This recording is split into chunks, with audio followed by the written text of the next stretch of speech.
성삼위 하나님은 이 세상 역사 한가운데서 지금도 일하고 계십니다. 하나님은 세상을 이처럼 사랑하시어 우리를 위하여 독생하신 예수 그리스도를 보내셨습니다. 하나님의 보내심을 받은 우리 주 예수 그리스도는 세상 끝에 나타나셔서 우리를 위하여 단번에 제물로 자신을 드려서 우리의 죄를 영원히 없애시고 우리를 구원하셨습니다. 성령 하나님은 지금도 이 세상 속에서 권능으로 역사하여 사단과 죄와 사망의 법에 갇혀 고통 가운데 있는 우리 인생을 하나님께로 인도하고 계십니다. 로마서 13장은 세상 속에서 세상을 살리는 성삼위 하나님과 함께하는 전도자는 어떻게 세상을 대하고 살아야 되는가 하는 것에 말씀하시는 겁니다. 그래서 첫 번째로는 이 세상의 시스템 속에서 세상을 다스리는 자들과 어떻게 대하고 살아야 될 건가, 그걸 먼저 말합니다. 그래서 1절과 2절을 보니까 각 사람은 위에 있는 권세들에게 복종하라. 권세는 하나님으로부터 나지 않음이 없나니 모든 권세는 다 하나님이 정하신 바라. 그러므로 권세를 거스르는 자는 하나님의 명을 거스름이니 거스르는 자들은 심판을 자취하리라. 이 말씀은 이 세상 역사와 교회 사이에 아픈 기억을 가지고 있습니다. 권력 잡은 자가 각자의 입장에 따라서 아주 인식적으로 해석하고 적용해가지고 위에 있는 권세에게 복종하라 했다.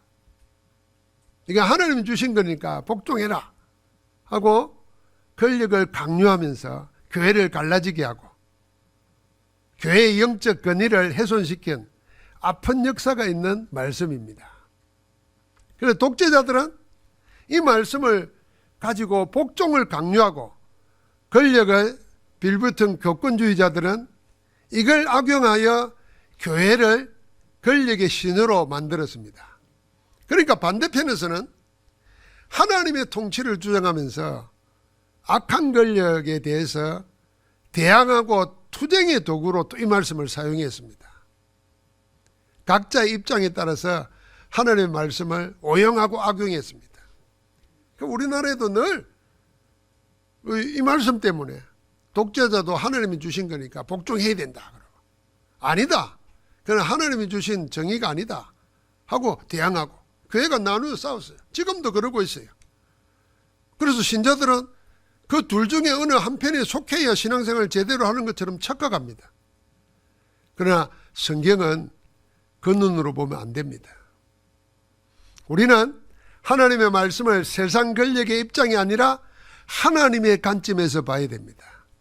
하나님의 관점은 세상을 구원하려고 하는 복음 전도의 관점입니다.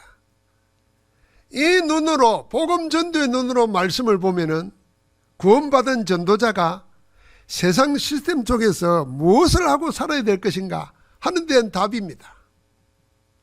모든 말씀은 하나님의 관점, 복음 전도 눈으로 봐야 정확하게 하나님의 뜻을 찾을 수 있습니다. 자, 이 말씀의 근본의 시작은 뭡니까? 세상에 있는 모든 권세의 근원은 성삼위 하나님이시라는 겁니다. 모든 권세는 하나님이 정하신 바고 그 권세는 하나님께로부터 나온 거다. 그래서 권세의 주인이 하나님을 먼저 이야기하는 겁니다. 그러므로 이 세상에 권세 가진 자는 그 권세를 주신 이가 하나님이심을 알아야 됩니다.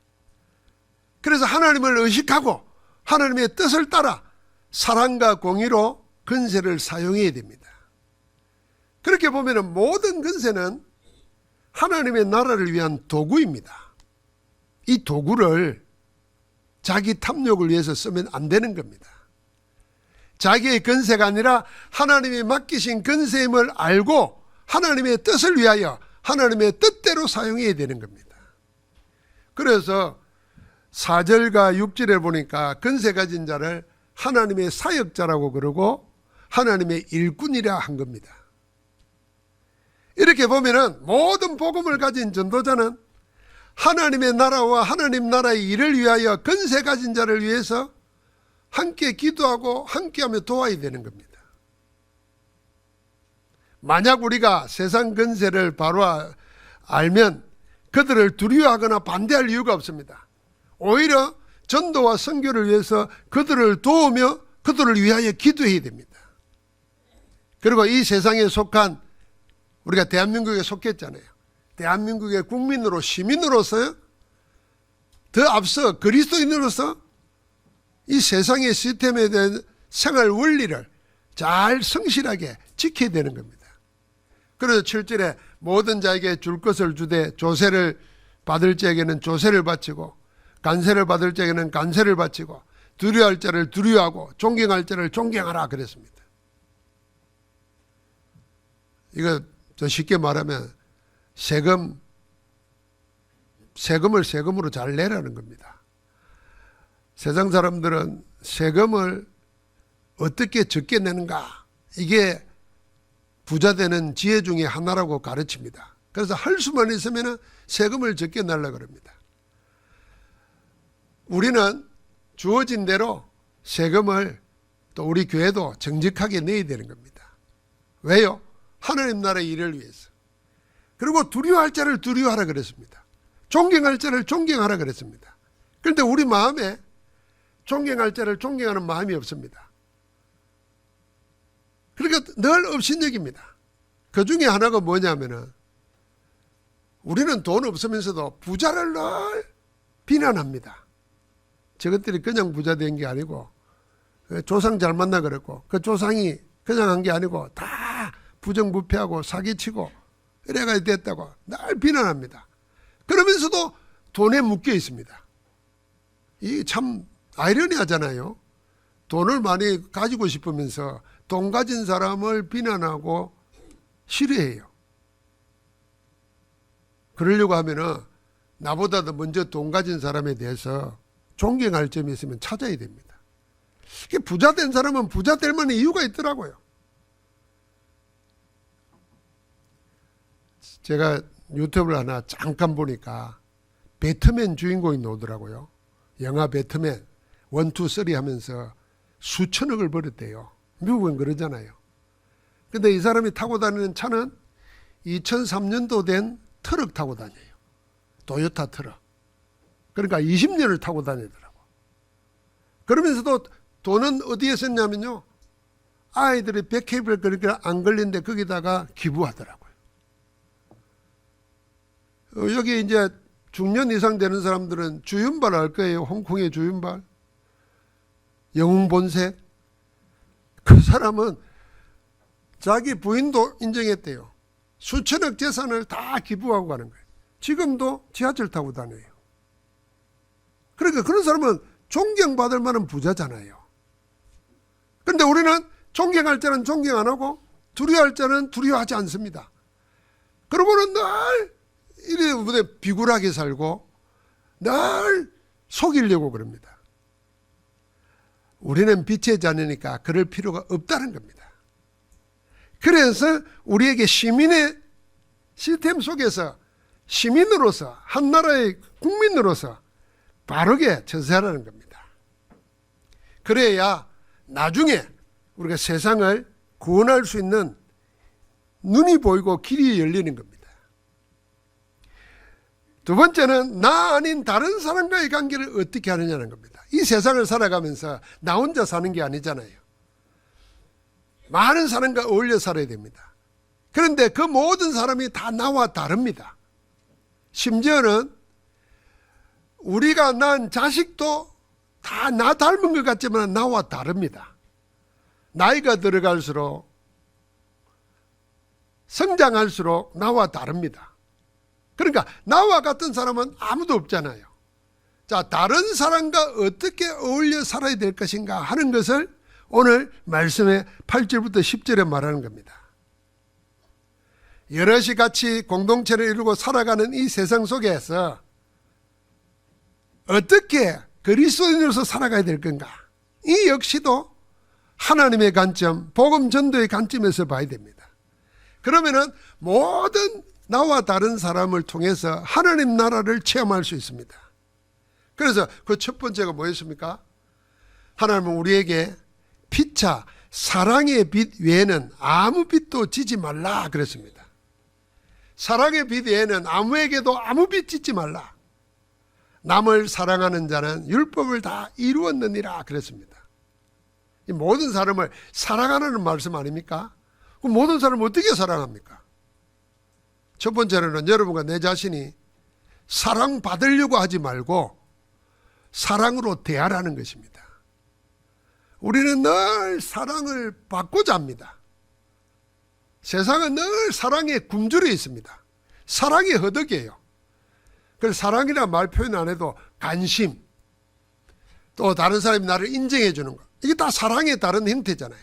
그래서 관심 못 받으면은, 인정 못 받으면은 삐뚤어지고 스트레스 쌓이고 문제 생깁니다. 세상에 사랑하면서 사랑에 굶주려 있어요. 그래서 우리를 보고 이미 하나님의 사랑을 그리스도 안에서 다 받아서 하나님의 자녀가 되었으니 너희는 사랑받으려 하지 말고 사랑하라는 겁니다. 사랑으로 대하라는 것입니다. 서로 간에 갈등이나 분쟁이 생기면은 잘잘못을 따지거나 다투고 당장 끝내려고 덤빌 필요가 없습니다. 지금 이 불편한 순간이 지나면은 다 이해하게 될 것이다 생각하고 기다리면 됩니다. 당장 이 답답함을, 이 억울함을, 이 오해를 풀어야지. 이러다가 사람을 사랑으로 대하지 못하고 다투고 분쟁합니다. 조금 기다리면 되는 거예요. 시간이 지나면, 요 불편한 순간이 지나면은 이해하겠지. 하나님께 맡기는 겁니다. 그게 남에 대한 배려고 사랑입니다. 그렇게 남을 사랑하는 자는 다른 법이 필요 없다는 겁니다. 율법을 다 이루었다는 겁니다. 사랑에 관한 하나님의 계명을 다 이루는 사랑, 하나님의, 사람에 대한 하나님의 계명이 있잖아요. 간음하지 말라, 살인하지 말라, 도둑질하지 말라, 이것을 해하려고 탐내지 말라. 다 이거 사랑과의 관계잖아요. 그 계명을 다 이루는 길이 뭐냐? 서로 사랑으로 대하는 겁니다. 그래서 사랑은 이웃에게 악을 행하지 아니하나니 그러므로 사랑은 율법의 완성이라 그랬습니다. 성삼위 하나님이 그리하셨듯이 세상을 이처럼 사랑해서 독생자를 주시기까지 했잖아요. 우리가 그렇게 세상을, 현장에 있는 사람을 사랑으로 품고 한다면 하나님의 법을 다 이루는 것입니다.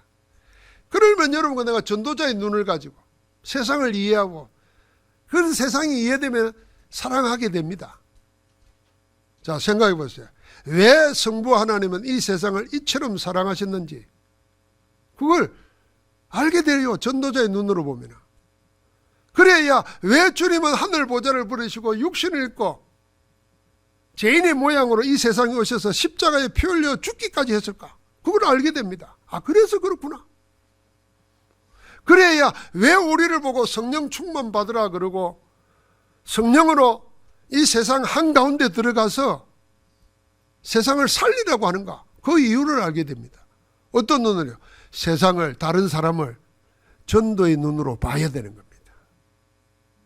여러분, 집에서도 전도의 눈으로 봐야 돼요. 안 믿는 가족 전도의 눈으로 봐야 돼요. 그럼 어떻게 해야 돼요? 다투고 싸울 게 아니에요. 사랑으로 품고 기도로 품고 기다려야 돼요. 그 품을 수 있는 게 우리는 안 되죠. 인격이 그리 안 되고 우리 속에 내적인 영적인 힘이 없죠.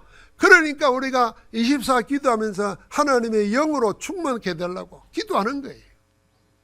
그래야 내 가족이 내 가족을 사랑으로 대할 수 있는 거예요. 세상을 그렇게 보면 전부 다 도와줘야 되고 기도로 품어야 될 사람이에요.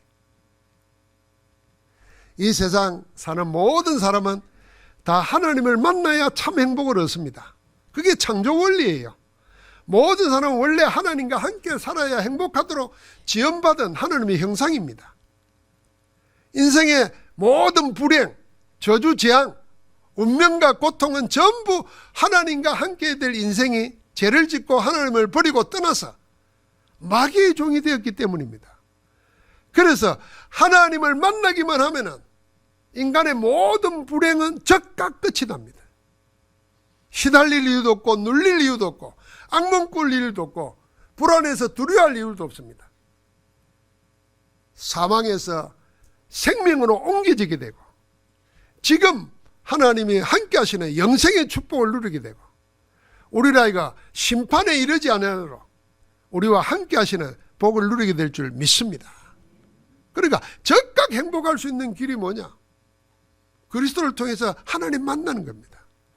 그 하나님을 만나야 되는데 운명에서 못 벗어난 사람은 하나님을 만날 수가 없어요. 원하지도 않아요. 뭔지도 몰라요. 그래서 하나님과 우리 사이를 중재해주는 중보자로 예수님이 그리스도로 육신을 입고 우리 가운데 오신 것입니다. 그날이 성탄절입니다. 그러므로 모든 사람에게 하나님을 만나게 해주는 중보자 예수 그리스도가 모든 사람에게 필요합니다.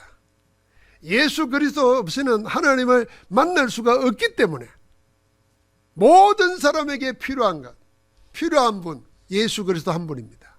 디모데전서 2장 5절에 하나님은 한 분이시요 하나님과 사람 사이의 중보자도 한 분이시니 그 사람이신 그리스도 예수시니라.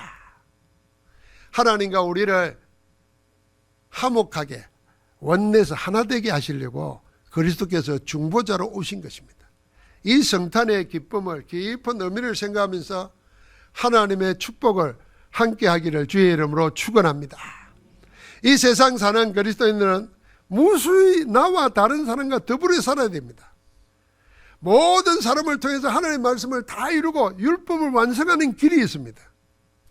그게 사랑의 빛 위에는 아무 빛도 지지 않는 겁니다. 내 이웃을 내 자신과 같이 사랑하는 것입니다.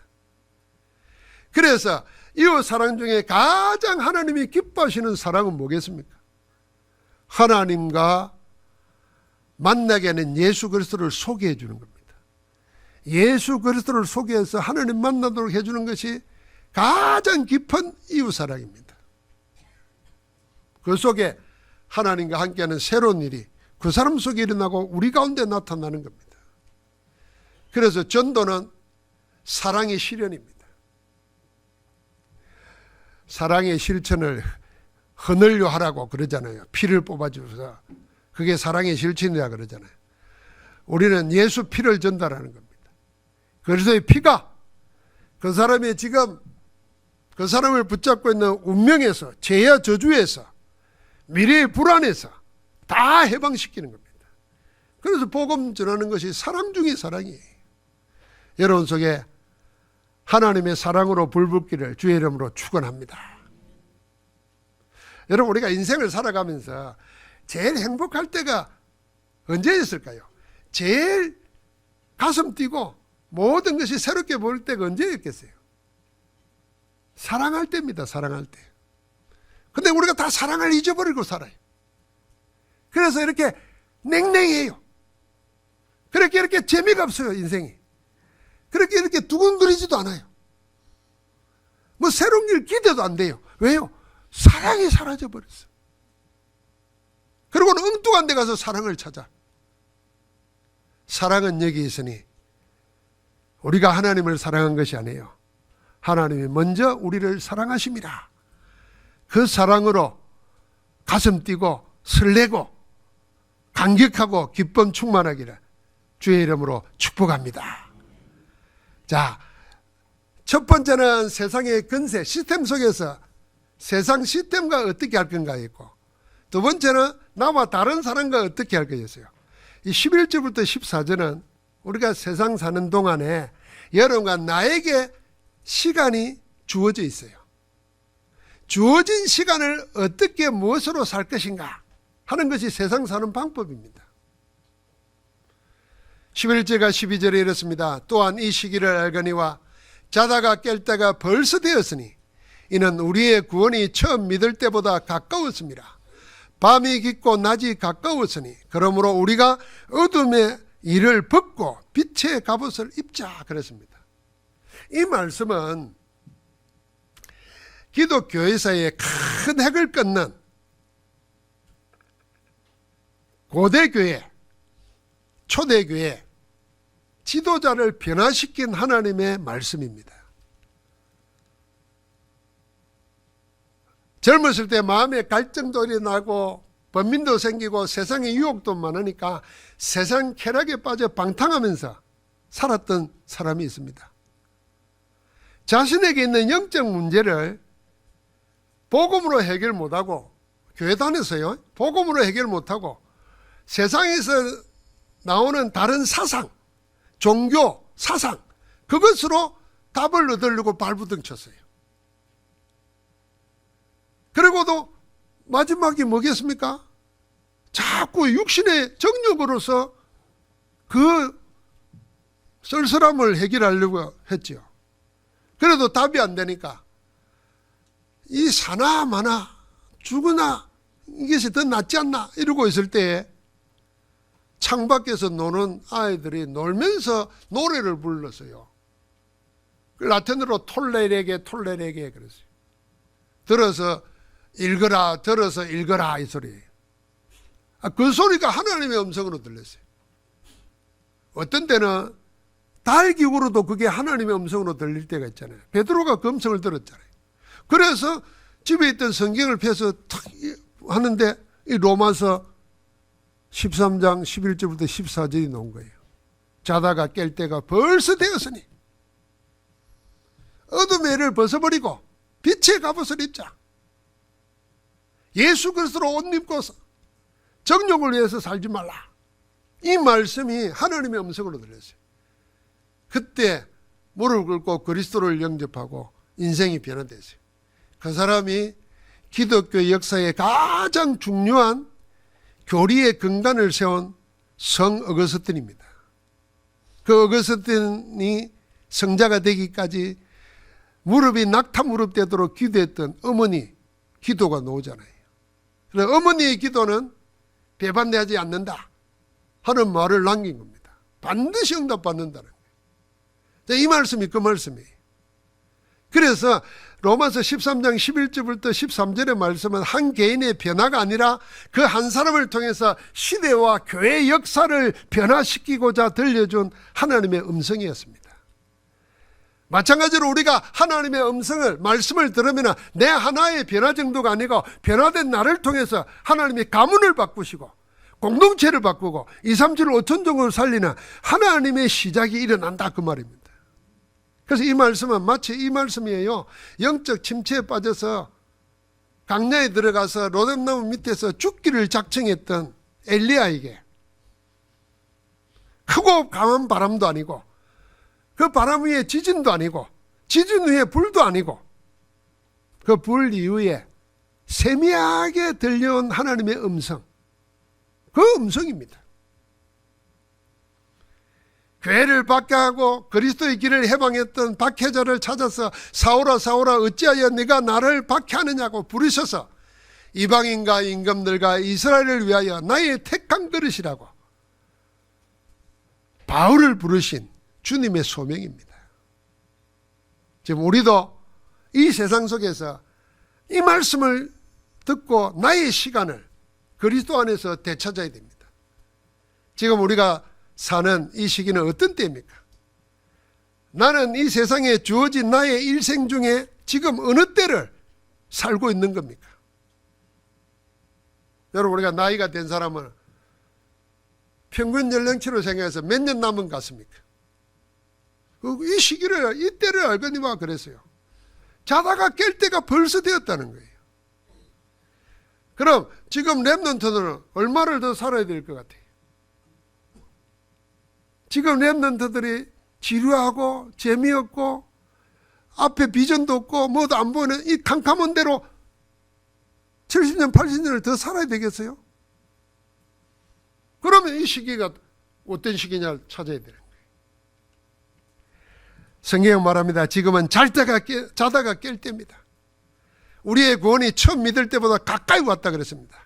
주님이 다시 오실 때가 처음 믿을 때보다 가까이 왔다는 겁니다. 이 말은 다른 말로 말하면 우리가 주님 앞에 설 날도 그리 멀지 않았다는 겁니다.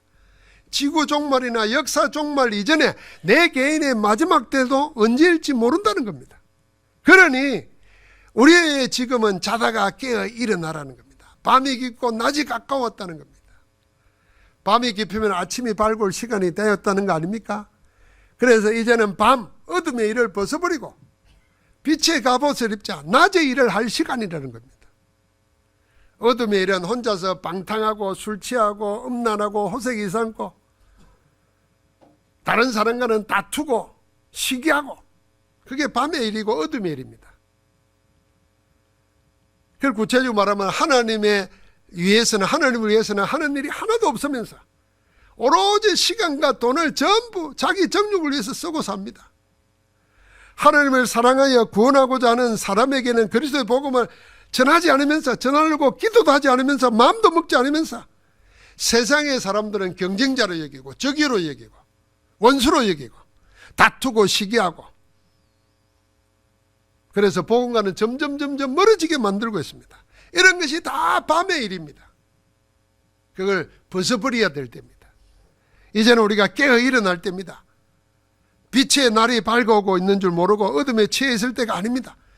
세상 일에 빠져서 하나님을 잊어버리고 잊어버리면 어둠이 도적같이 멉니다. 이제 그만 주저앉아 있지 말고 일어나 빛을 발할 때입니다.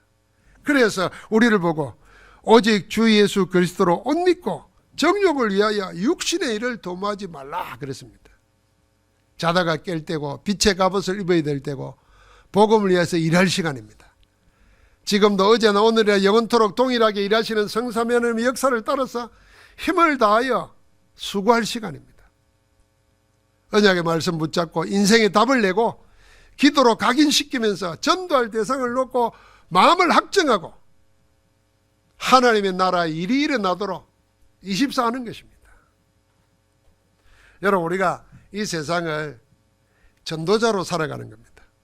자, 13장은 세상 속에서 시스템, 다른 사람, 내게 주어지는 시간을 어떻게 살 것인가를 말해요. 14장에는 교회 안에서 우리가 어떻게 살아야 될 것인가를 계속 말합니다.